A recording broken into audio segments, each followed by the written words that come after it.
ഈ life style കൊണ്ട് എങ്ങനെയാണ് ഡിസീസസ് ഉണ്ടാകുന്നത്? ലൈഫ് സ്റ്റൈലിലെ അപചയങ്ങൾ കൊണ്ടാണ് ഡിസീസസ് ഉണ്ടാവുന്നത്. അതിനിപ്പോൾ അധികം ദൂരമൊന്നും പോകേണ്ട ആവശ്യമില്ല. നമ്മുടെ ജനറേഷൻ, നമ്മുടെ മുമ്പിലത്തെ ജനറേഷൻ, നമ്മുടെ പിന്നിലത്തെ ജനറേഷൻ, ഓർ അതിനും പിന്നിലുള്ള ഇപ്പോൾ പുതിയ പിള്ളേർ, 2-3 കാര്യങ്ങളാണ്. ബേസിക്കലി ഭക്ഷണം. ഇപ്പം നമ്മുടെ സീനിയേഴ്സിൻ്റെ ഭക്ഷണം എങ്ങനെയാണെന്ന് വെച്ചിട്ടുണ്ടെങ്കിൽ, ഭക്ഷണത്തിന് വേണ്ടിയിട്ട് ജീവിക്കുകയായിരുന്നില്ല, ജീവിക്കാൻ വേണ്ടി ഭക്ഷണം കഴിക്കുകയായിരുന്നു. മിക്കവാറും ആൾക്കാർക്കൊക്കെ ഒരു പരിധി വരെ ഭക്ഷണം കുറവായിരുന്നു. റേഷൻ കാലം, പല പ്രശ്നങ്ങളും ഉണ്ടായിരുന്നു. സോ ബേസിക്കലി ഭക്ഷണം കുറവാണ്. 2, വ്യായാമത്തിൻ്റെ കുറവ്. വ്യായാമത്തിൻ്റെ കുറവെന്ന് വിചാരിച്ചിട്ടുണ്ടെങ്കിൽ, ഇപ്പം നമ്മുടെ മാഷന്മാരെ തന്നെ എടുക്കുകയാണെന്ന് വിചാരിച്ചാൽ, ഈവൻ നമ്മളുടെ, ഞാൻ അതിലേക്ക് പിന്നെ വരാം. ഇപ്പം മൂസ് മാഷ് പിന്നെ ഏകദേശം 4-5 കിലോമീറ്റർ സൈക്കിൾ ചവിട്ടിയിട്ടാണ് സ്കൂളിലേക്ക് വരാറ്. വേറൊരു കല്യാണിക്കുട്ടി ടീച്ചറുണ്ട്, മീനാക്ഷിക്കുട്ടി ടീച്ചർ തിരൂരിൽ നിന്ന് സൈക്കിൾ ചവിട്ടിയിട്ടാണ് വന്നിരുന്നത് ഞങ്ങളുടെ ക്രാഫ്റ്റ്സിന്, അതായത് പിന്നെ ചിവശാരി മാഷിൻ്റെ കൂടെ ഉണ്ടായിരുന്നു. അപ്പോൾ അന്നൊന്നും നടത്തമായിരുന്നു പ്രധാനമായിട്ടുള്ള എക്സസൈസ്. നടത്തം എന്ന് വെച്ചിട്ടുണ്ടെങ്കിൽ, ഇപ്പോൾ പേരശ്ശന്നൂരിൽ നിന്ന് സ്കൂളിലേക്ക് നടന്നിരുന്നു എന്ന് പറഞ്ഞിരുന്നില്ലേ നമ്മുടെ ഒരു സഹപാഠി. അതേപോലെ ഇപ്പോൾ ഈ ജനറേഷൻ എടുക്കുകയാണെന്ന് വിചാരിച്ചിട്ടുണ്ടെങ്കിൽ, ഒരു 50 മീറ്റർ നടക്കാൻ വരും കുട്ടികൾ, നടക്കാൻ തയ്യാറല്ല. Autorickshaw, scooter, car. അപ്പോൾ ഭക്ഷണത്തിൻ്റെ കൂടുതലും എക്സർസൈസിൻ്റെ കുറവും, ഇതാണ് ബേസിക് ഇഷ്യൂ ഈ ലൈഫ് സ്റ്റൈൽ ഡിസീസസിൻ്റെ കാരണം എന്ന് പറയുന്നത്. ഇതിന് ഒരു സയൻറ്റിഫിക് വേർഡ് വന്നത് മെറ്റബോളിക് സിൻഡ്രോം എന്ന് പറഞ്ഞിട്ട് 1988 മറ്റോ ആണ്. ഹാർവാർഡിലുള്ള ഒരു പ്രൊഫസറാണ് ഈ പേരുണ്ടാക്കിയത്, സിൻഡ്രോം എക്സ്. ഞങ്ങളൊക്കെ പഠിക്കുന്ന കാലത്ത് അതിൻ്റെ പേര് സിൻഡ്രോം എക്സ് എന്നായിരുന്നു. പിന്നെ അതിനെ കൂടുതൽ പഠനങ്ങളൊക്കെ നടത്തിയിട്ട് കണ്ടുപിടിച്ചത് ഹൈപ്പർ ടെൻഷൻ, ഡയബറ്റീസ്, ഒബീസിറ്റി, പിന്നെ ഈ ലൈപ്പിഡ്സ് കൂടുതലാവുമല്ലോ, ഹൈപ്പർ കൊളസ്ട്രോളീമിയ. ഈ 4 എണ്ണമാണ് അതിൻ്റെ ഭാഗങ്ങൾ. ഈ ഭാഗങ്ങളൊക്കെ ഉണ്ടാവാനുള്ളൊരു കാരണം life style abnormalities plus life style അബ്നോർമാലിറ്റീസും കുറച്ച് ജനറ്റിക്സും. ജനറ്റിക്സിൽ നല്ലൊരു കാര്യമുണ്ട്. ഇപ്പോൾ ജനറ്റിക്സിൽ തന്നെ ഒരു പുതിയ ഡിവിഷനാണ് എപ്പിജനറ്റിക്സ് എന്ന് പറഞ്ഞിട്ടുള്ളത്. അതായത് ജനറ്റിക്സ് എന്ത് വേണമെങ്കിൽ ആയിക്കോട്ടെ, അതായത് നമുക്ക് അച്ഛനും അമ്മേനെയും മാറ്റാൻ പറ്റില്ലല്ലോ. അപ്പോൾ അച്ഛൻ്റെയും അമ്മയുടെയും ജനറ്റിക്സിൽ പെട്ടിട്ടുള്ള സുഖക്കേടിനോട് ഉണ്ടാവാനുള്ള കാര്യവും ഒക്കെ നമുക്കും കിട്ടിക്കൂടാന്നില്ല. പക്ഷേ ഇതൊരു ലോഡഡ് ഗണ്ണാണ്. ഈ ലോഡഡ് ഗൺ ആരെങ്കിലും ഈ ട്രിഗർ പിടിച്ച് വലിച്ചാലാണ് ഉണ്ട പുറത്തേക്ക് വരുന്നത്. അപ്പോൾ ലോഡഡ് ഗണ്ണായിട്ട് അവിടെ ഇരുന്നോട്ടെ. ഈ എപ്പിജനറ്റിക്സ് നമ്മളെ എങ്ങനെ ജീവിക്കുന്നു, എങ്ങനെ നമ്മൾ ഭക്ഷണം കഴിക്കുന്നു, എത്രത്തോളം നമ്മൾ എക്സസൈസ് ചെയ്യുന്നു, നമ്മുടെ മാനസിക വ്യാപാരങ്ങൾ എങ്ങനെ ഇരിക്കുന്നു, ഇതെല്ലാം അനുസരിച്ചിരിക്കും ഈ ലോഡഡ് ഗൺ എന്നാണ്ട് പൊട്ടി പുറത്തേക്ക് വരിക എന്നുള്ളത്. അപ്പോൾ ഇതിനെ പറ്റിയിട്ടുള്ള പഠനങ്ങൾ ഇപ്പോൾ കൂടുതലായിട്ടുണ്ട്. അപ്പം കാര്യമായി പറഞ്ഞു വരികയാണെന്ന് വെച്ചിട്ടുണ്ടെങ്കിൽ, hyper tension, diabetes, kidney disease, lipid abnormalities, ഇതെല്ലാം വളരെ സാവകാശം വളരുന്ന സൂക്കേടുകളാണ്. സാവകാശം ഇൻ ദ സെൻസ്, ഒരു റൂൾ ഓഫ് 50 എന്ന് പറയുന്നത്. റൂൾ ഓഫ് 50, അതായത് ഇപ്പം നമ്മൾ 100 ആൾക്കാരെ നോക്കി, 100 ആൾക്കാരിൽ 50 പേർക്ക് സപ്പോസ് ഇപ്പോൾ ഹൈപ്പർ ടെൻഷൻ എടുക്കുകയാണെന്ന് വെച്ചോളൂ. ഇപ്പോൾ ഈ കേരളത്തിലെ സ്ഥിതി ഭയങ്കര കഷ്ടമാണ്. കേരളത്തിലെ സ്ഥിതിയെ പറ്റി ഞാൻ കുറച്ചുകൂടി പിന്നെ ഒന്നുകൂടി ശക്തമായിട്ട് പറഞ്ഞുതരാം. അപ്പോൾ ഏകദേശം 1/3 ഡയബറ്റിക് പേഷ്യൻസ്, 1/3.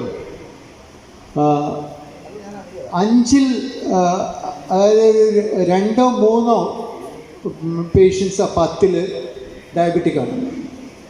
ഈ ഡയബറ്റീസും ഹൈപ്പർ ടെൻഷനും ഒരു നല്ല ശതമാനം ആൾക്കാർക്ക് ഇത് സൂക്കേടുണ്ടെന്ന് അറിയില്ല. 50% തന്നെ അറിയുള്ളൂ.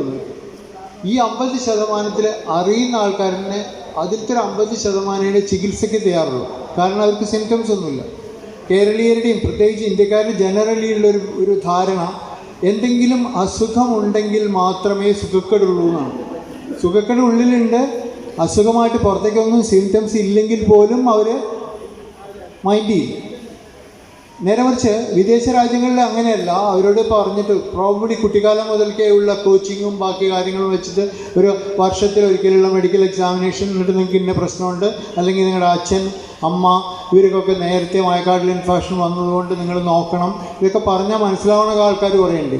നമ്മുടെ നാട്ടിൽ അതൊന്നുമില്ല. എനിക്ക് കുഴപ്പമൊന്നുമില്ലല്ലോ, ഇപ്പോൾ കുഴപ്പമൊന്നുമില്ലല്ലോ എന്ന് ചോദിക്കും. നിങ്ങളുടെ ബ്ലഡ് പ്രഷർ 200 110 ആണെങ്കിലും ഇപ്പം എനിക്ക് കുഴപ്പമൊന്നുമില്ലല്ലോ, പിന്നെന്തിനാ ഇത്രയും മരുന്ന്? എന്നിട്ട് നമ്മൾ മരുന്ന് കൊടുത്തിട്ട് ഇത് മരുന്ന് കഴിച്ചാലേ പറ്റൂ എന്നൊക്കെ പറഞ്ഞ് നിർബന്ധിച്ച് മരുന്നൊക്കെ കഴിച്ച് കുറച്ച് മരുന്ന് കഴിച്ച് കുറയുമ്പോൾ അടുത്ത ഡോക്ടറെ അടുത്ത് പോകും. അപ്പോൾ ഡോക്ടർ പറയും നിങ്ങളുടെ ബ്ലഡ് പ്രഷർ നോർമലായിട്ടുണ്ടല്ലോ. അപ്പോൾ പിന്നെ നിർത്തി. ഇത് സ്ഥിരം സംഭവിക്കുന്നതാണ്. അതായത് 50% ആണ് അറിയുന്നുള്ളൂ, ആ 50% ഒരു 50% ചികിത്സിക്കുന്നുള്ളൂ. ഇതിൽ തന്നെ വേണ്ട ലെവലിലേക്ക് ഡയബറ്റീസും ഹൈപ്പർ ടെൻഷനും എത്തിക്കുന്നതും ഒരു അനദർ 50%. അപ്പോൾ ടോട്ടൽ എടുക്കുകയാണെന്ന് വെച്ചാൽ സംഭവം ഒരു 17% മാത്രമേ മര്യാദയ്ക്ക് ചികിത്സ നടക്കുന്നുള്ളൂ. ഇതാണ് ഒരു പ്രധാന പ്രശ്നം. ഇതിനെ പറ്റിയിട്ടാണ് നമുക്ക് വേണമെന്ന് വെച്ചിട്ടുണ്ടെങ്കിൽ ഇനിയും ഡിസ്കസ് ചെയ്യാൻ പറ്റുന്ന പോയിൻറ്റ്സ് ഉള്ളത്. കാരണം എന്ത് ചെയ്യണം? അറ്റ്ലീസ്റ്റ് വർഷത്തിലൊരിക്കലെങ്കിലും ഒരു ഫുൾ മെഡിക്കൽ എക്സാമിനേഷൻ യൂസ്ഫുള്ളാണ്. ഒരു സിമ്പിൾ മെഡിക്കൽ എക്സാമിനേഷൻസ് ഉണ്ട്. അതായത് ഒന്ന് മൂത്രം നോക്കുക, ബ്ലഡിലെ ഷുഗർ നോക്കുക, പിന്നെ നിങ്ങളുടെ വെയിറ്റ് വാച്ച് ചെയ്യാം, എക്സസൈസ് ഉണ്ടോ നോക്കുക. ഈ വക കാര്യങ്ങളൊക്കെ ചെയ്യാൻ ഓൺ എ റെഗുലർ ബേസിസ് ചെയ്യുകയാണെന്ന് വെച്ചാൽ കുറേ സൂക്കേടുകൾ ഈ പറഞ്ഞ മാതിരി ലോഡഡ് ഗൺ പൊട്ടാതെ നോക്കാൻ പറ്റും. പിന്നെ കേരളത്തിനെ പറ്റി പറഞ്ഞല്ലോ, കേരളത്തിനെ പറ്റില്ല, ജനറലി പറയുകയാണെന്ന് വെച്ചാൽ ഇപ്പോഴത്തെ ജനറേഷൻ ഒന്ന് ആലോചിച്ചു നോക്കും. ഇപ്പോൾ ലൈഫ് സ്റ്റൈലിൻ്റെ മോഡിഫിക്കേഷൻ വരുന്നത് ഒരു ക്രാമ്പ് ആയിട്ടുള്ള ഒരു ഓഫീസ്. ആ ഓഫീസിൽ നിറയെ ചെറിയ ചെറിയ ക്യൂബിക്കിൾസ് ഉണ്ടാവും. എല്ലാ ക്യൂബിക്കിൾസിലും ഓരോരുത്തർ ഇരിക്കുന്നുണ്ടാവും. They will be looking at one screen. അവരുടെ ആകെയുള്ള എക്സർസൈസ് ഈ ലംബ്രിക്കൽസ് എന്ന് പറഞ്ഞിട്ട് ഇതിൻ്റെ ഇടയിലുള്ള ചെറിയ മസിൽസ് ഉണ്ട്. അതായത് മൗസ് നീക്കം മാത്രമേ അവർക്ക് വേണ്ടൂ, വേറെ ഒന്നും ചെയ്യേണ്ട ആവശ്യമില്ല. എണീറ്റ് നിൽക്കാനും കൂടി അവർക്ക് സമയമില്ല. അങ്ങനെ രാവിലെ ഒരു 9 മണി മുതലോ, അല്ലെങ്കിൽ ഇപ്പോൾ ഒരു പ്രൈവറ്റ് സെക്ടറിലാണെങ്കിൽ ഈവൻ 6:30 7 മണി മുതൽക്ക് തുടങ്ങും, രാത്രി ഒരു 7 മണി വരെ ഇതാണ് പരിപാടി. വീട്ടിലേക്ക് തിരിച്ചു വരും. തിരിച്ചു വന്നു കഴിഞ്ഞതിന് ശേഷം ടി വി, ഫോൺ, അപ്പോഴേക്കും കുറേ ഫോൺ കോൾസ് ഉണ്ടാവും. എന്നിട്ട് ആ സോഫയിൽ ഇരുന്നിട്ട് നോക്കണം. കുട്ടികളോട് മുഖത്ത് നോക്കിയിട്ടാവില്ല സംസാരിക്കുന്നത്, ഈ ഫോൺ നോക്കിയിട്ടായിരിക്കും. അവിടെ ഇരുന്നിട്ട് തന്നെ ടി വിയുടെ മുമ്പിൽ ഇരുന്ന് ഭക്ഷണം കഴിക്കുമ്പോൾ കിടന്നുറങ്ങും. ഇതാണ് ഇപ്പോഴത്തെ ലൈഫ് സ്റ്റൈൽ. അതായത് ഒരുതരം ലാബ് അനിമൽസിനെ പറ്റി പറയുന്ന മാതിരിയാണ്. ഒരു കേജ്ഡ് റാറ്റ് എന്നുള്ള മാതിരിയാണ്. കേജ്ഡ് റാറ്റിന് ആകെയുള്ള പണി ഭക്ഷണം കഴിക്കൽ മാത്രമേ വേണ്ടൂ. അതിന് ഭക്ഷണം കൃത്യസമയത്ത് ആൾക്കാരെ എത്തിച്ചു കൊടുക്കും, അത് ഭക്ഷണം കഴിക്കുക. അങ്ങനെ ഈ കേജ്ഡ് റാറ്റ് സിൻഡ്രോമാണ് ഇപ്പോഴത്തെ പുതിയ ജനറേഷന് വന്നിട്ടുള്ളത്. ഇതാണ് ലൈഫ് സ്റ്റൈലിൻ്റെ പ്രോബ്ലം. ഇതിന് പുറമെ ഇവർക്ക് കുറേ ജനറ്റിക്സിൽ അബ്നോർമാലിറ്റീസ് ഉണ്ടെങ്കിൽ ഇത് മുഴുവന് അപ്പോഴല്ല, ഇത് 20 മുതൽക്ക് 35 വയസ്സ് വരെയുള്ള പീരീഡിൻ്റെ കാര്യമാണ് പറയുന്നത്. അത് കഴിഞ്ഞ ഒരു സീനിയർ മാനേജർമാരായി കുറേശ്ശൊക്കെ അപ്പോഴേക്കും എല്ലാ സുഖം എത്തി. 10-15 കൊല്ലം ഇതും വെച്ച് കളിച്ചിട്ട്. കാരണം ഡോക്ടറെ കാണാനോ എക്സസൈസ് ചെയ്യാനോ മരുന്ന് കഴിക്കാനോ ഒന്നിനും സമയമോ സൗകര്യമോ ഒന്നുമില്ല, സിംറ്റംസും ഇല്ല. അപ്പോൾ അതാണ് ഇപ്പോഴത്തെ സിറ്റുവേഷൻ. കേരളയിൽ അതിനേക്കാളും കഷ്ടമാണ്. കേരളത്തിൽ കുറേ നല്ല കാര്യങ്ങളുണ്ട്, കുറേ ചീത്ത കാര്യങ്ങളുണ്ട്. നല്ല കാര്യങ്ങൾ എന്താ? ലിറ്ററസി. അതായത് ഇവിടെ എല്ലാവരും 100% ലിറ്ററേറ്റ് ആണെന്നുള്ളത് വെച്ചിരിക്കുന്നത്. സോ ദാറ്റ് പറഞ്ഞാൽ മനസ്സിലാവും, പുസ്തകങ്ങൾ വായിക്കാൻ പറ്റും, എവറി ഇൻഫർമേഷൻ നൗ അവൈലബിൾ ആണ്. പിന്നെ most hospitals, most doctors, specialist നിങ്ങൾക്ക് ആരെ വേണമെങ്കിൽ കാണാം. ഈ ഓങ്കോ സർജറി വേണമെന്ന് വെച്ചാൽ നേരെ നാളെ രാവിലെ പോയിട്ട് കാണാൻ പറ്റും. ഇതൊന്നുമല്ല വെസ്റ്റേൺ കൺട്രീസിൽ. വെസ്റ്റേൺ കൺട്രീസിൽ ഒരു സ്പെഷ്യലിസ്റ്റിനെ കാണണമെന്ന് വെച്ചാൽ ആദ്യം ഒരു ജനറലിസ്റ്റിനെ കാണണം, അയാളുടെ റെഫറൻസ് വാങ്ങിക്കണം, ആ റെഫറൻസ് മേടിച്ചിട്ട് മറ്റേ അപ്പോയിൻമെൻറ്റ് കിട്ടണം. അപ്പോൾ ഇതൊക്കെ കഴിഞ്ഞ് വരുമ്പോഴേക്കും ആൾ തട്ടിപ്പോയിട്ടുണ്ടാവും, അത് വേറെ കാര്യം. എന്തായാലും ഇവിടെ കേരളത്തിലെ സിറ്റുവേഷൻ എങ്ങനെയാണെന്ന് വെച്ചിട്ടുണ്ടെങ്കിൽ ആർക്ക് വേണമെങ്കിൽ ഏത് ഡോക്ടറെ വേണമെന്ന് വെച്ചാൽ കാണാനുള്ള സൗകര്യവും ഇപ്പോഴത്തെ government hospitals also are very very good. പണ്ടത്തെ മാതിരി ഞങ്ങളൊക്കെ ജോയിൻ ചെയ്ത സമയത്തുള്ള സിറ്റുവേഷനൊന്നും അല്ല ഇപ്പോൾ. പിന്നെ ലോവസ്റ്റ് ഇൻഫൻറ്റ് മോർട്ടാലിറ്റി, അതൊരു ക്രൈറ്റീരിയ ആയിട്ടാണ് കണക്കാക്കുന്നത്. അതായത് ഇപ്പം ജനിക്കുന്ന കുട്ടികളുടെ മരണനിരക്ക് അത് ഏറ്റവും കുറവ് നമ്മുടെ നാട്ടിലാണ്. ഇന്ത്യ മുഴുവൻ കമ്പയർ ചെയ്യും. This is practically on par with the വെസ്റ്റാണ് ശരിക്കും. അതായത് പിന്നെ ഈ കുറച്ചും കൂടി ഇമ്പ്രൂവ് ചെയ്ത് കഴിഞ്ഞെന്ന് വിചാരിച്ചിട്ടുണ്ടെങ്കിൽ പ്രോബ്ലി യൂറോപ്പിലോ UK ഒക്കെ നടക്കുന്ന സിറ്റുവേഷനിൽ എത്തും. പിന്നെ ഹയസ്റ്റ് ലൈഫ് എക്സ്പെക്റ്റൻസി ഇവിടുത്തെ സ്ത്രീകളിൽ 73-74 വയസ്സ് വരെയും ആവറേജ് ഏജാണ് പറയുന്നത്. ലൈഫ് എക്സ്പെക്റ്റൻസി 69-70 ആണുങ്ങളുടെ. നേരെ മറിച്ച് മഹാരാഷ്ട്രയിൽ വരെ 56-57 എത്തിയിട്ടുള്ളൂ. നോർത്ത് ഇന്ത്യയിലെ കാര്യം തന്നെ വളരെ കഷ്ടമാണ്. അതായത് ഇതിപ്പോൾ എല്ലാ ആൾക്കാരെയും കണക്കാക്കിയിട്ടാണ് ഈ ജീവിച്ചിരിക്കുന്ന ആൾക്കാർ. അപ്പോൾ ഇങ്ങനെ നോക്കുമ്പോൾ ഇപ്പോൾ എനിക്ക് എൻ്റെ ക്ലിനിക്കിൽ വരുന്ന ഒരു 15-20 കൊല്ലം മുമ്പേ 65 വയസ്സിൽ ആൾക്കാരായിരുന്നു വലിയ ഏജ്. ഇപ്പോൾ അത് 85-90 വരെ എത്തിയിട്ടുണ്ട്. ബിക്കോസ് പ്രോഗ്രസീവ്ലി നമ്മൾ കൂടുതൽ വയസ്സന്മാരായിക്കൊണ്ടിരിക്കുകയാണ്. ഇതിൻ്റെ പുറമെ വേറൊരു പ്രോബ്ലം ഉള്ളത്, ഇതൊക്കെ നല്ല കാര്യമാണ്. ചീത്ത കാര്യങ്ങൾ എന്തൊക്കെയാണ്? ഒബീസിറ്റി. ഈ തടി പണ്ടത്തെ ജനറേഷനെ അപേക്ഷിച്ച് ഇപ്പോൾ തടി കൂടിക്കൊണ്ടേയിരിക്കുകയാണ്. കാരണം ഈ പറഞ്ഞ മാതിരിയുള്ള ഒരു ലാബ് റാറ്റിൻ്റെ സിറ്റുവേഷനാണ് മിക്കവാറും. പിന്നെ ഡയബറ്റിക് ക്യാപിറ്റലാണ് ഞാൻ നേരത്തെ പറഞ്ഞു. ഒരു 25-30% ഡയബറ്റിക്കാണ്. ഇപ്പോൾ നമ്മൾ റോട്ടിൽ ഇറങ്ങിയിട്ട് ബസ് സ്റ്റാൻഡിൽ നിൽക്കണം, 100 ആളെ വെച്ച് കഴിഞ്ഞെന്ന് ചോദിച്ചാൽ അതിൽ 30 പേര് ഡയബറ്റിക്കാണ്. ഒന്നുകിൽ ഓവർ ഡയബറ്റീസ് ഉണ്ട്, അതല്ലാന്ന് വിചാരിച്ചിട്ടുണ്ടെങ്കിൽ ഡയബറ്റിക് ആവാനുള്ള ടെൻഡൻസി. ഹൈപ്പർ ടെൻഷനും ഏകദേശം ഇതേ ലെവൽ തന്നെ, 25-30%. പിന്നെ ഹെവിയസ്റ്റ് കൺസ്യൂമേഴ്സ് ഓഫ് ആൽക്കഹോൾ, അതാണ് ഇപ്പോൾ. അതായത് പ്രോബ്ലി ഈ ഗവൺമെൻറ്റൽ സപ്ലൈ അതിന് ബില്ലും കാര്യങ്ങളൊക്കെ ഉള്ളതുകൊണ്ടാവാം കുറച്ച്. ഇപ്പോൾ പുറത്തൊക്കെ എങ്ങനെ വിചാരിച്ചിട്ടുണ്ടെങ്കിൽ പ്രൈവറ്റായിട്ട് കിട്ടുന്നതിനൊന്നും കണക്കുണ്ടാവില്ല. അങ്ങനെയുള്ളൊരു കാര്യമുണ്ട്. ബട്ട് എന്തൊക്കെ പറഞ്ഞാലും റെക്കോർഡിക്കലി ഏറ്റവും കൂടുതൽ ആൽക്കഹോൾ കൺസ്യൂം ചെയ്യുന്ന വേൾഡിൽ തന്നെ നമ്മളാണ്. പിന്നുള്ളത് red meat eaters. Red meat നല്ലതല്ല എന്നൊരു ജനറൽ ഇംപ്രഷൻ ഉണ്ട്. കാരണം എന്താ വെച്ചാൽ അതിൽ കൂടുതലായിട്ട് ഈ കൊളസ്ട്രോൾ ബിൽഡ് ചെയ്യാനും അങ്ങനെ തന്നെയുള്ള ചാൻസ് ഉണ്ട്. സോ റെഡ് മീറ്റ് കൂടുതൽ കഴിക്കുക, ആൽക്കഹോൾ കൂടുതൽ കഴിക്കുക. പിന്നെ ദി ഡ്രിങ്കിങ് ഹാബിറ്റ്സ്, ഈ ബിഞ്ച് ഡ്രിങ്കിങ്. അവസാനം ഇങ്ങോട്ട് വരാൻ ആരുമില്ല, ഈ അച്ഛനമ്മയും മാത്രമേ ഉള്ളൂ. അപ്പോൾ എങ്ങനെയാണെന്ന് വെച്ചാൽ ഈ എംപ്റ്റി നെസ്റ്റ് സിൻഡ്രോം കൂടുതൽ, മെൻ്റൽ ഇൽനെസ് കൂടുതൽ. അപ്പോൾ അത് അങ്ങനെ വന്നിട്ട് ഒരു സുനാമിയാണ് വരാൻ പോണത്. ഒരു നെക്സ്റ്റ് 20 ഇയേഴ്സിൽ ഹൈപ്പർ ടെൻഷൻ, ഡയബറ്റീസ്, ഇതൊക്കെ ഒരു ഐസ്ബർഗ് പോലെയാണ്. നമുക്കിപ്പോൾ കാണുന്നതിൻ്റെ തുമ്പ് മാത്രമേ ഉള്ളൂ. അതിൻ്റെ അടിയിൽ എന്താ നടക്കണമെന്ന് അറിയില്ല. ഈ അടിയിൽ നടക്കുന്നത് എങ്ങനെയാണെന്ന് വെച്ചാൽ ഇവന് സ്ട്രോക്ക് വരുന്നു, ഒരു ഹാർട്ട് അറ്റാക്ക് വരുന്നു, അപ്പോഴാണ് മാത്രമാണ് വരുള്ളൂ. അപ്പോൾ ഇത് വേണ്ടത് എന്താണെന്ന് വിചാരിച്ചിട്ടുണ്ടെങ്കിൽ എല്ലാവരും ജനറലി ഇതേപോലെ കുറച്ചും കൂടിയിട്ടൊരു ബെറ്റർ ലൈഫ് സ്റ്റൈലിലേക്ക് പോവാം. അതിന് ഏറ്റവും പ്രധാനം നേരത്തെ പറഞ്ഞ മാതിരി, സോമൻ പറഞ്ഞ മാതിരി എക്സസൈസിൻ്റെ സെൻസ് ആയിട്ട് ഭയങ്കരമായിട്ട് വലിയ സർക്കസൊന്നും കഴിക്കണ്ട, ഒളിമ്പിക്സിന് പോകുന്നു വേണ്ട. ദിവസം രാവിലെ ഒരു അരമണിക്കൂർ 50 മിനിറ്റ് എന്ന് പറയണം, 50 minutes of active exercise, outdoor exercise per week, അത്ര ആവശ്യമുള്ളൂ. അപ്പോൾ അതുണ്ടാക്കാൻ അത്ര വലിയ വിഷമമുള്ള കാര്യമൊന്നുമില്ല. ഒരു 25-30 മിനിറ്റ് നേരം നമ്മൾ സ്പീഡിൽ നടക്കുക, സംസാരിച്ച് എന്ന് പറഞ്ഞ് നടക്കരുത്. അതായത് ഇതൊരു ഒരു പ്രാർത്ഥന പോലെ ചെയ്യണം എക്സസൈസ് എന്ന് പറഞ്ഞാൽ. And on a regular basis. നീന്തലാവാം, എന്തെങ്കിലും കളിക്കലാവാം. പക്ഷെ നമ്മുടെ പ്രായമൊക്കെ എത്തുമ്പോഴേക്കും പിന്നെ കളിക്കലൊന്നും നടക്കില്ല, നടത്താൻ പറ്റും. മുട്ടൊക്കെ കേട് വരുന്നത് വരെ നടക്കാൻ പറ്റും. ഈ ട്രെഡ്മില്ലിൻ്റെ പ്രശ്നം എന്താണെന്ന് വെച്ചിട്ടുണ്ടെങ്കിൽ ട്രെഡ്മില്ലിനെ വല്ലാണ്ട് ഡിപ്പെൻഡ് ചെയ്യാണ്ടിരിക്കാൻ നല്ലത്. ഒരു 10 മിനിറ്റിൽ കൂടുതൽ ട്രെഡ്മില്ലിൽ പോയതിനേക്കാട്ടും നന്നാവുക 25 മിനിറ്റ് റോട്ടിൽ കൂടെ നടക്കുന്നത്. പക്ഷെ ഇപ്പോൾ റോട്ടിൽ കൂടെ നടന്നു കഴിഞ്ഞാൽ വണ്ടി മുട്ടിയിട്ട് വീഴുക എന്നുള്ളത് വേറെ കാര്യം. എന്തായാലും നടക്കാനുള്ളൊരു സൗകര്യം ഉണ്ടാക്കണം. അടുത്ത എവിടെയെങ്കിലും സ്കൂളോ ഇതേപോലത്തെ പറമ്പോ ഗ്രൗണ്ടോ എന്തെങ്കിലും ഓൺ എ റെഗുലർ ബേസിസ് ചെയ്യണം എക്സസൈസ്. ദെൻ ഡയറ്റിൻ്റെ കാര്യം നമ്മൾ നേരത്തെ പറഞ്ഞു. ഒരു 20 കൊല്ലം മുമ്പാണ് ഇതുണ്ടായത്. സ്റ്റാൻഫോർഡിൽ നടന്നിട്ടുള്ളൊരു ഒരു സ്റ്റഡിയായിരുന്നു. അവിടെ എങ്ങനെയാണ് ഉണ്ടായതെന്ന് വെച്ചിട്ടുണ്ടെങ്കിൽ 2 ഗ്രൂപ്പ് ഓഫ് റാറ്റ്സിനെ വെച്ചു. ഒരു റാറ്റിന് ഷുഗർ കൂടുതലുള്ള ഭക്ഷണം കൊടുക്കും, മറ്റത് സാധാരണ എലിക്ക് കൊടുക്കുന്ന ഭക്ഷണം കൊടുക്കും. ഈ ഷുഗർ കൂടുതലുള്ള റാറ്റ് ചുറ്റുന്നതിൽ നിന്ന് ഒരു 6 മന്ത്സിൻ്റെ ഉള്ളിൽ തന്നെ ഈ മറ്റേ റാറ്റിൻ്റെ ഇരട്ടി സ്റ്റഡി ചെയ്യും. ആൻഡ് ഈ തടി കൂടുമ്പോൾ എന്താ ഉണ്ടാവണമെന്ന് വെച്ചിട്ടുണ്ടെങ്കിൽ ഈ ഫാറ്റ് ഗെറ്റ്സ് ഡെപ്പോസിറ്റഡ് സംവർ. ആൻഡ് നമ്മുടെ സൗത്ത് ഈസ്റ്റ് ഏഷ്യൻസിൻ്റെ ഒരു പ്രോബ്ലം എന്താണെന്ന് വെച്ചാൽ നമ്മൾ പെരിഫറിയിലല്ല ഫാറ്റ് ഡെപ്പോസിഷൻ വരിക, ഒക്കെ വയറ്റിലാണ്. വിസറൽ ഫാറ്റ് മെറ്റബോളിക്കലി ആക്റ്റീവ് ആണെന്നാണ് പറയുന്നത്.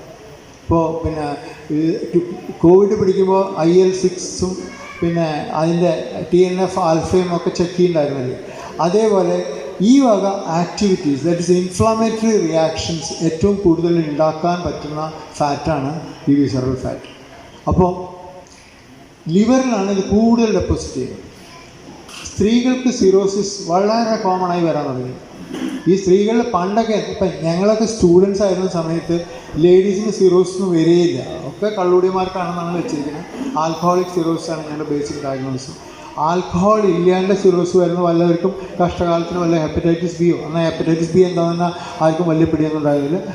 അങ്ങനെ ഒരു ഇൻഫെക്ഷൻ റിലേറ്റഡ് ആയിട്ട് വരാം. ഇപ്പം അതൊന്നുമല്ല. ഇപ്പോൾ ഒരു 45 വയസ്സായിട്ടുള്ള ആരെയും അൾട്രാസൗണ്ട് ചെയ്ത് കഴിഞ്ഞാൽ സോണോളജിസ്റ്റ് പറയുക ഫാറ്റി ലിവർ എന്നാണ്. അപ്പോൾ ഈ ഫാറ്റി ലിവർ എന്താ? നിങ്ങൾ കഴിക്കുന്ന ഭക്ഷണത്തിൽ കൂടുതൽ എക്സസ് കലോറി പോയി ഡെപ്പോസിറ്റ് ചെയ്യുന്ന സ്ഥലം. നോ, ഈ ഫാറ്റി ലിവർ ചിലപ്പോൾ വലിയ കുഴപ്പമില്ലാണ്ട് ഫാറ്റി ലിവറായിട്ട് തന്നെ അങ്ങനെ നിന്നിട്ട് ആൾ മരിക്കണ വരെ ഫാറ്റി ലിവറായിട്ട് നിന്നോളൂ. ബട്ട് ഇതിലത്തെ ഒരു ചെറിയ ശതമാനം സിറോസിലേക്ക് മാറും. കാരണം എന്താ വെച്ചാൽ ഈ ഇൻഫ്ലമേറ്ററി റിയാക്ഷൻ കാരണം ഫൈബ്രോസിസ് വരും. ഫൈബ്രോസിസ് വന്നു കഴിഞ്ഞാൽ എന്താ വെച്ചാൽ ഫൈബ്രോസിസ് ആണ് ഈ സിറോസിസിൻ്റെ basic issue. And somewhere about 10% of all cirrhotics hepatocellular carcinoma. So cancer in liver develop ചെയ്യാനുള്ള ഒരു ഇമ്പോർട്ടൻറ്റ് റൂട്ടാണ് ഈ ഫാറ്റി ലിവർ. ഈ ഫാറ്റി ലിവർ ഉണ്ടാവാനുള്ള കാരണം നമ്മൾ കൂടുതൽ ഭക്ഷണം കഴിച്ചിട്ടുണ്ട്, ഒരു സംശയമില്ല. ഭക്ഷണം കൂടുതൽ കഴിക്കുന്നത് കാരണം നിങ്ങൾക്ക് സ്പെൻഡ് ചെയ്യാൻ പറ്റുന്നതിനേക്കാൾ കൂടുതൽ നിങ്ങൾ കലോറി കഴിച്ചാൽ ആ കലോറി എവിടെയെങ്കിലും ഡെപ്പോസിറ്റ് ചെയ്യാതിരിക്കാൻ പറ്റില്ല. നമ്മളുടെ genetic tendency is deposition in the visor. അപ്പോൾ എക്സർസൈസാണ് അങ്ങനെ. അപ്പോൾ ഈ മെയിൽ ഓർഡർ എക്കോണമിയുടെ കാര്യം പറഞ്ഞു. Rapidly ageing population. And remember, ഇപ്പം നിങ്ങൾ ആക്ട് ചെയ്യാൻ തുടങ്ങിയില്ലെന്ന് വിചാരിച്ചിട്ടുണ്ടെങ്കിൽ 20 കൊല്ലം കഴിഞ്ഞിട്ട് വരാൻ പോകുന്ന സുനാമി പിടിക്കാൻ പറ്റില്ല. കാരണം ഒരു ഹാർട്ട് അറ്റാക്ക് ഉണ്ടായിട്ട് ചികിത്സിക്കൽ വലിയ വിഷമം. അപ്പോൾ അതിൻ്റെ പിന്നാലെ ആയിരിക്കും ആൾക്കാർ. ബേസിക് ഇഷ്യൂ വിട്ടു. നേരെ വെച്ചാൽ ഇപ്പം നമുക്ക് ബേസിക് ഇഷ്യൂ ഹൈപ്പർ ടെൻഷൻ ആണെന്ന് വെച്ചാൽ ഹൈപ്പർ ടെൻഷൻ നല്ല അഗ്രസീവായിട്ട് ട്രീറ്റ് ചെയ്യുകയാണെന്ന് വെച്ചാൽ നിങ്ങൾക്ക് ഇതൊരു 15 കൊല്ലം 20 കൊല്ലം നീട്ടാൻ പറ്റും ഈ പ്രോബ്ലം ഉണ്ടാകുന്നത്. കിഡ്നി ഡിസീസ് വരുന്നത്. ഇപ്പോൾ കിഡ്നി ഡിസീസിൻ്റെ സ്ഥിതി എന്താ പറയുക? ഞാൻ നെഫ്രോളജിസ്റ്റാണ്. ഞങ്ങളുടെ അടുത്ത് എങ്ങനെയാണെന്ന് ചോദിച്ചാൽ പേഷ്യൻറ്റ് വരുന്നു, ഇന്നാൾ ഡോക്ടറെ കണ്ടു, ഡോക്ടർ പറഞ്ഞു ഇങ്ങനെ എന്തോ കിഡ്നിക്ക് തയ്യാറുണ്ടെന്ന് പറഞ്ഞു, മൂത്രത്തിൽ പ്രോട്ടീൻ പോകുന്നുണ്ട് തോന്നുന്നു, 1.8 അപ്പോൾ പിന്നെ എനിക്ക് വിഷമമൊന്നുമില്ല. അപ്പോൾ നിങ്ങളുടെ ഈ 1.8 ആവുന്നത് എങ്ങനെയാ അറിയോ? 2 കിഡ്നി ദൈവം തന്നെ. ഈ 2 കിഡ്നി നിങ്ങൾ ഹെൽത്തിയാണോ, വേറെ പ്രശ്നങ്ങളൊന്നും ഇല്ലെന്ന് വെച്ചാൽ ഒരു കിഡ്നി ഒരാൾക്ക് ഡൊണേറ്റ് ചെയ്താലും ഒരു കുഴപ്പമില്ല.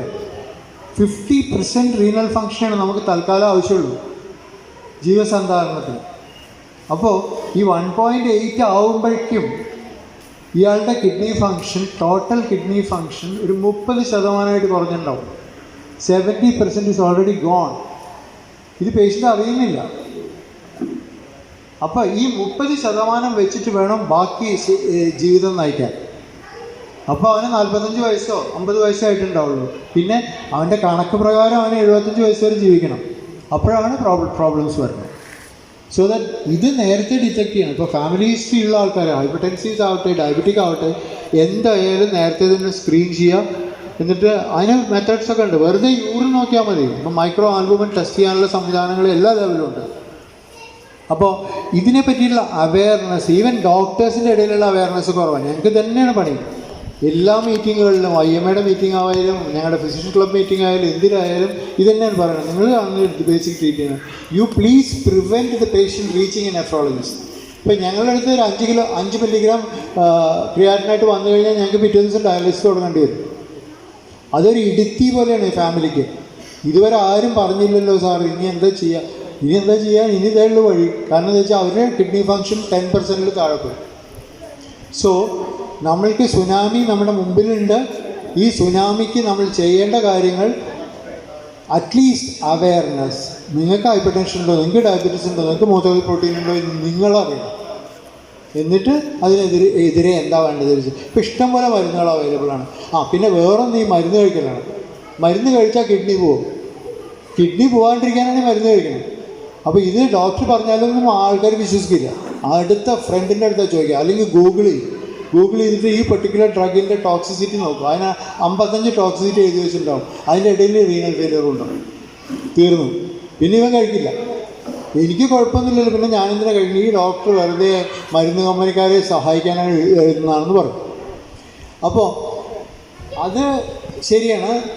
ഒരു പരിധി വരെ ചില ഡോക്ടേഴ്സ് ഇതിൽ ഇല്ല എന്ന് പറഞ്ഞുകൂടാ. അപ്പം നിങ്ങൾ നല്ല ഡോക്ടറെ കണ്ടുപിടിച്ച് ആ ഡോക്ടറോട് ചോദിച്ച് വേണ്ട കാര്യങ്ങളൊക്കെ വേണ്ട സമയത്ത് ചെയ്ത് നമുക്ക് എന്തെങ്കിലും അസുഖമുണ്ടോ കാര്യങ്ങളുണ്ടോ. ഇതന്നെയാണ് ഗൈനക്കോളജിക്കാർ പറയണത്. ഇപ്പോൾ ബ്രസ്റ്റ് ക്യാൻസർ മൂടി വെച്ച് അവസാനം ഒന്നും ചെയ്യാൻ പറ്റാത്തൊരു സിറ്റുവേഷനിലാണ് നമ്മൾ ചികിത്സ തുടങ്ങുന്നത്. സോ ഞാൻ ഇവിടെ വെച്ച് നിർത്തുകയാണ്. ഇനി ആക്ച്വലി കൂടുതൽ സമയം എടുക്കണേക്കാട്ടിലും നല്ലത് ആർക്കെങ്കിലും എന്തെങ്കിലും അറിയണമെങ്കിൽ അത് that will be useful for others also.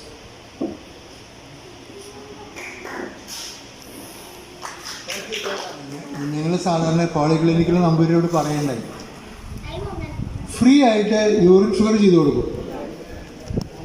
അപ്പോൾ മൂത്രം നോക്കാറുണ്ട്. അപ്പോൾ മൂത്രം നോക്കുന്നത് എന്താ? ഷുഗറാണ്. ബ്ലഡ് ഷുഗർ ഒരു 300, 250 ആകുമ്പോഴാണ് യൂറിൻ ഷുഗറിൽ വരുള്ളൂ. അപ്പോൾ യൂറിൻ ഷുഗറൊന്നുമില്ല, യൂറിനൊക്കെ അബ്സല്യൂട്ട്ലി ഫൈൻ. കാരണം ഇത് ഫ്രീയാണ്, ഇതിന് കാശ് കൊടുക്കണ്ട. യൂറിൻ പ്രോപ്പറായിട്ട് എക്സാമിൻ ചെയ്യണം. മൈക്രോ ആൽബുമിന് 250 രൂപ കൊടുക്കേണ്ടി വരും. അത് എല്ലാ ദിവസവും നോക്കേണ്ട ആവശ്യമില്ല, ഒരു പ്രാവശ്യം നോക്കിയാൽ മതി. കൊല്ലത്തിൽ ഒരിക്കലും നോക്കിയാൽ പോലും മതി. അപ്പോൾ ഇത് ചെയ്യുന്നത് കൊണ്ടാണ് മറ്റത് ചെയ്യാത്തത്. അപ്പോൾ യൂറിൻ നോക്കണം. അത് ആക്ച്വലി ഡോക്ടർ പറഞ്ഞില്ലെങ്കിൽ പോലും ഒരു യൂറിൻ എക്സാമിനേഷൻ, ബ്ലഡ് എക്സാമിനേഷൻ, ഒരു ബ്ലഡ് പ്രഷർ ചെക്കിങ്. ഞാനിപ്പോൾ എന്താ ചെയ്യണമെന്ന് വെച്ചാൽ, ഇപ്പോൾ DNB പിള്ളേരുണ്ട്, ബൈസ്റ്റാൻഡേഴ്സിൻ്റെ BP എടുക്കുകയാണ് ചെയ്യുന്നത്. ഇപ്പോൾ അതായത് 3-4 ബൈസ്റ്റാൻഡേഴ്സിനെ കിട്ടുമല്ലോ. പേഷ്യൻറ്റിനെ കൊണ്ടുവന്നു. പേഷ്യൻ്റ് ഒരു വയസ്സായിട്ടുള്ള ഒരാളാണ്. ചെറുപ്പക്കാർ ബൈസ്റ്റാൻഡർമാരുണ്ടാവും. ബൈസ്റ്റാൻഡേഴ്സിൻ്റെ BP എടുക്കുക. അപ്പോൾ ഇതെന്തിനാണ് എൻ്റെ BP എന്തിനാണ്? ഇല്ല, വെറുതെ ഞങ്ങൾക്ക് ഒരു സ്റ്റഡി നടത്താൻ വേണ്ടിയിട്ടാണ്. ഓ ശരി. അപ്പോൾ അവർ സമ്മതിച്ചു. അപ്പോൾ നോക്കുമ്പോൾ എങ്ങനെയാണെന്ന് വെച്ചിട്ടുണ്ടെങ്കിൽ ഒരു കുട്ടിയുടെ തീസീസ് കൊടുത്തു കേട്ടോ. അപ്പോൾ അവൾ പറയണത് എന്താണെന്ന് വെച്ചിട്ടുണ്ടെങ്കിൽ അവൾ ഇതേപോലെ BP എടുത്തിട്ട് ഒരു 10-12% ഹൈപ്പർ ടെൻഷൻ ഉണ്ട്. Hyper tension by definition is 120/80. 120/80 മീതെയുള്ളത് ഹൈപ്പർ ടെൻസീവാണ്. പക്ഷെ നമ്മൾ ചികിത്സിക്കുന്ന 140-90 മീതെ പോകുമ്പോഴേ വരുള്ളൂ. But then they are hyper tensive. അവർ സോൾട്ട് റെസ്ട്രിക്റ്റ് ആണ്. That is one thing. ഈ ഡയറ്റിൽ ഇപ്പോൾ പറഞ്ഞല്ലോ, മധുരവും ബാക്കി കാര്യങ്ങളൊക്കെ കുറയ്ക്കുന്നതിന്, തടി കുറയ്ക്കുന്നതിന്, അതിനെക്കാട്ടിലും ഇമ്പോർട്ടൻ്റ് പ്രോബ്ലി കേരളൈറ്റ്സിന് സോൾട്ടായിരിക്കും. ഞങ്ങൾക്കൊരു സോമൻ മാഷുണ്ടായിരുന്നു, biochemistry HOD now he's no more. അങ്ങനെ ഒരു സ്റ്റഡി നടത്തി നഴ്സുമാരുടെ ഇടയിലും ഒക്കെ യങ്സ്റ്റേഴ്സ് ഒരു സൂക്കടും ഇല്ലാത്തവർ. അപ്പോൾ സാധാരണഗതിയിൽ ശരീരം നോർമലാണെങ്കിൽ നമ്മൾ എന്ത് കഴിച്ചാലും ആവശ്യമുള്ളത് മാത്രമേ ശരീരം പിടിച്ചു വയ്ക്കുള്ളൂ, മറ്റൊന്ന് മൂത്രത്തിൽ കൂടെ പോകും. So the amount of salt excreted in 24 hours, അത് നമ്മൾ കഴിക്കുന്ന സോൾട്ടിൻ്റെ റിലേറ്റീവാണ്. അപ്പോൾ നോക്കുമ്പോൾ average intake was 20 grams per person. 20 grams, അതായത് വടിച്ച 4 അല്ലെങ്കിൽ 5 സ്പൂൺ സോൾട്ട് ഒരു ദിവസം. നമുക്ക് ആവശ്യം 4 ഗ്രാമാണ്. So you are unnecessarily putting kidney to trouble by eating this much. അത് പുറത്താക്കണ്ടേ? ഉപ്പിലിട്ടത്, ഉപ്പേരി, പപ്പടം, അച്ചാറ്, പിന്നെ ഉണക്കമീൻ, ഇതൊക്കെ നമ്മുടെ സ്റ്റാൻഡേർഡ് ഡയറ്റാണ് ഇപ്പുറത്തെ. പിന്നെ തൃശ്ശൂർക്കാർ ചോറിൽ വരെ ഉപ്പിട്ടിട്ടാണ് വാർക്കുക, ടേസ്റ്റ് ഉണ്ടാവാനാണ് അത്ര, അല്ലെങ്കിൽ ആ അരി കേട് വരാതിരിക്കാൻ. അതായത് നമ്മൾ പിന്നെ ചോറ് ഒരു 24 hours വെച്ചാലും ഒരു അനക്കം വരില്ല, നല്ല ഭംഗിയിലിരിക്കും. അപ്പോൾ അങ്ങനെ, and that once you get use to it, it is an acquired taste. ഈ അക്വയർഡ് ടേസ്റ്റ് പോവില്ല. സോ ഞാൻ എന്തിനാ ജീവിച്ചിട്ട് കാര്യം? എനിക്ക് ഉപ്പ് കൂടി കഴിക്കാൻ പറ്റില്ല. ഡോക്ടർ ഓൾറെഡി കഴിഞ്ഞ പ്രാവശ്യം വന്നപ്പോൾ പറഞ്ഞു മധുരം കഴിക്കാൻ പാടില്ലാന്ന്, ഇപ്പോൾ ഉപ്പും കഴിക്കാൻ പാടില്ലാന്ന്. അപ്പോൾ ഇനി എന്താ കഴിക്കുക? ആക്ച്വലി അത് വളരെ ഈസി ആയിട്ട് സോൾവ് ചെയ്യുന്ന എങ്ങനെയാണെന്ന് വെച്ചാൽ, ഉപ്പ് ഇടാതെ കുക്ക് ചെയ്യുക. എന്നിട്ട് മേശപ്പുറത്ത് ഈ 1/2 ടീസ്പൂൺ ഉപ്പ് വയ്ക്കുക. അപ്പം നമ്മൾക്ക് ആവശ്യമുണ്ടെങ്കിൽ ഇടണം. ചിലതിൽ വേണമെന്നില്ല.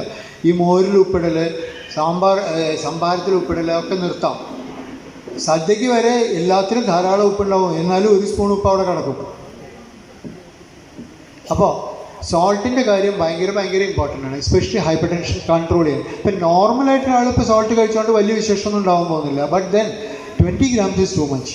സായിപ്പ് പറയുന്നത് അവർ 6 grams കൊണ്ടുവരാൻ വേണ്ടിയിട്ടാണ്. അവിടെ ആവറേജ് ഈസ് 10 grams. സോ സോൾട്ടിൻ്റെ കാര്യം, ഷുഗർ അൺനെസസറി ആയിട്ട് കഴിക്കേണ്ട. ഷുഗർ ഓഫ് കോഴ്സ് നമ്മൾ അറിഞ്ഞുകൊണ്ട് ചെയ്യാം. അതായത് ഇത്രയും കലോറി ഞാൻ ഇന്ന് കഴിച്ചു, ഇത്രയും കലോറി. അതിൻ്റെ വേറൊരു കാര്യം, ഇപ്പം നിങ്ങൾ 4 kilometer തരക്കേടില്ലാത്ത സ്പീഡിൽ നടന്നു കഴിഞ്ഞിട്ടുണ്ടെങ്കിൽ you are going to spend 130 kilocalories. അത്രയേ ഉള്ളൂ.